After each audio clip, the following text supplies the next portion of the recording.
اب آتی ہے 8ویں دلیل۔ جب یہ مذکورہ دلیل مولویوں کے حق میں نہیں جاتی تو وہ کہہ دیا کرتے ہیں کہ رسول اللہ صلی اللہ علیہ وسلم نے یہ بھی تو فرمایا تھا کہ میرے بعد 30 جھوٹے دجال ظاہر ہوں گے، ان میں سے ہر ایک یہ دعویٰ کرے گا کہ وہ نبی ہے،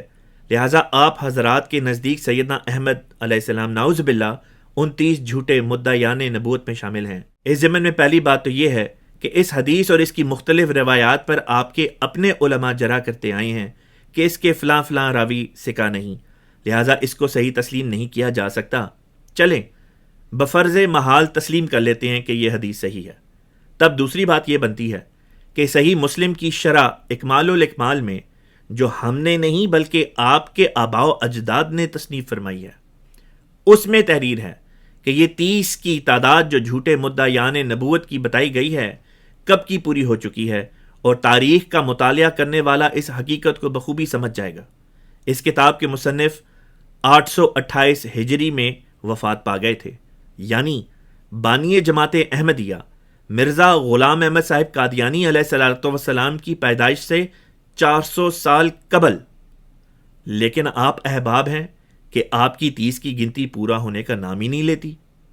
تیسری بات اس ضمن میں یہ ہے کہ خود 30 کا عدد بتاتا ہے کہ 30 کے بعد کوئی سچا مدعی بھی تو آئے گا، ورنہ حدیث کے الفاظ یہ ہوتے کہ چاہے جتنے چاہے شخص آ جائیں میرے بعد دعویٰ کریں وہ ہوں گے جھوٹے ہی،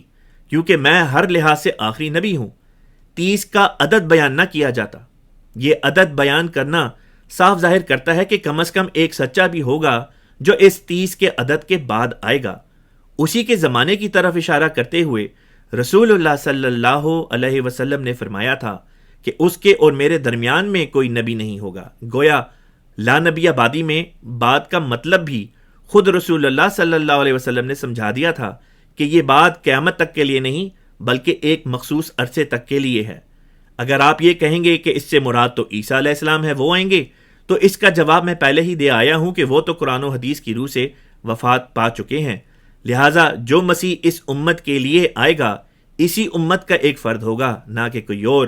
اور یہی بات اس دور میں علامہ وحید الدین خان نے بھی بیان کی ہے۔ اس بات کی توثیق خود صحیح مسلم کی ایک حدیث سے بھی ہو جاتی ہے جس میں اس امت میں آنے والے مسیح کو رسول پاک صلی اللہ علیہ وسلم نے فرمایا فَأَمَّكُمْ مِنْكُمْ، کہ وہ اے مسلمانوں تمہاری امامت کریں گے اور وہ تمہیں میں سے ہوں گے، نہ کہ پرائی امت سے مستعار لیے جائیں گے۔ محمد رسول اللہ